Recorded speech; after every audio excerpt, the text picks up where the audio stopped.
Hello friend, अस्सलाम वालेकुम। मेरा नाम है सैयद साद और आप देख रहे हैं दी हॉरर टीवी। दोस्तों, यूरोप में स्वीडन के शहर स्टॉकहोम में एक लाइब्रेरी है। इस लाइब्रेरी के नाम नेशनल लाइब्रेरी ऑफ स्वीडन है। इस लाइब्रेरी में एक हैरत अंगेज़ पुरस्कार किताब पड़ी है। इस किताब का नाम कोडेक्स गीगास है। इस किताब को डेविल बाइबल्स भी कहते हैं। ये किताब यूरोप में लिखी गई सबसे बड़ी किताब है। इस किताब के बारे में कहा जाता है कि इसको खुद शैतान ने लिखा था। दोस्तों, ये एक बहुत बड़ी किताब है, 36 इंच लंबी और 20 इंच चौड़ी। इस किताब के 320 पेजेस हैं। लोग कहते हैं कि इस किताब को गधे की खाल पर लिखा गया था और इस किताब को लिखने के लिए 160 गधे की खाल इस्तेमाल हुई है। इस किताब को एक हैरत अंगेज़ बात ये भी है कि इस किताब के अंदर शैतान की एक बहुत बड़ी तस्वीर भी बनी हुई है। दोस्तों, कोडेक्स गीगास के बारे में आज भी बहस की जाती है। दोस्तों, ये कहानी 13वीं सेंचुरी में शुरू होती है।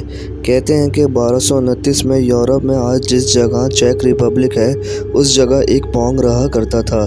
इस मोंग ने अपने मज़हब के कुछ उसूल तोड़े थे और इसको इस बात पर सज़ाए मौत सुनाई गई थी और फिर इस मोंग के कैद कर दिया गया था।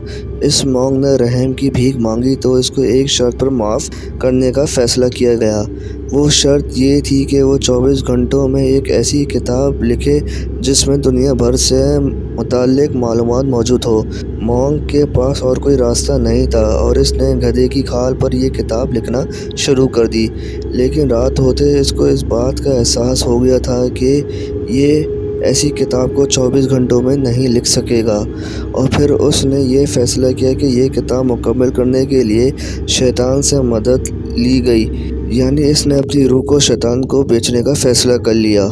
इस किताब को लिखने में उस रात शैतान ने खुद इस मोंग की मदद की और इतनी बड़ी किताब को शैतान ने खुद लिखा। इस किताब में जादू, तारीख़ और मुख्तलिफ़ बीमारियों के इलाज और जैसी कई बातें लिखी हुई थीं। और फिर जब ये किताब मुकम्मल हो गई तो इस मोंग ने शैतान की शुक्रिया अदा करने के लिए खुद इस किताब के एक पेज पर शैतान की बहुत बड़ी तस्वीर बना दी।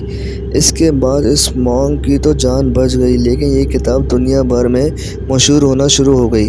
उस वक्त रहने वाले मोंग ने यह किताब रोमन एम्पायर के बादशाह किंग रुडोल्फ II को भेज दी। किंग रुडोल्फ इस किताब से ऑब्सेस हो गया था और कहते हैं कि ये हर वक्त ये किताब पढ़ता रहता था। और दोस्तों, फिर बहुत जल्द किंग रुडोल्फ पागल हो गया और बादशाह करने के लिए अनफिट करार हो गया। एक हैरत अंगेज़ बात यह है कि इस किताब को जिस इंक से लिखा गया है वो इंक कीड़ों से बनी हुई है और रिसर्चर्स का मानना है कि इस किताब को लिखने को एक वक्त में बगैर किसी वक्फे के लिखा गया है। और ये बातें साबित करती हैं कि इस किताब को दरअसल खुद शैतान ने लिखा था। आज ये किताब स्वीडन के एक नेशनल म्यूज़ियम में मौजूद है। दोस्तों, अगर आपको मेरी वीडियो पसंद आए तो वीडियो को लाइक और शेयर ज़रूर करिएगा और मेरे चैनल को सब्सक्राइब कर लीजिएगा।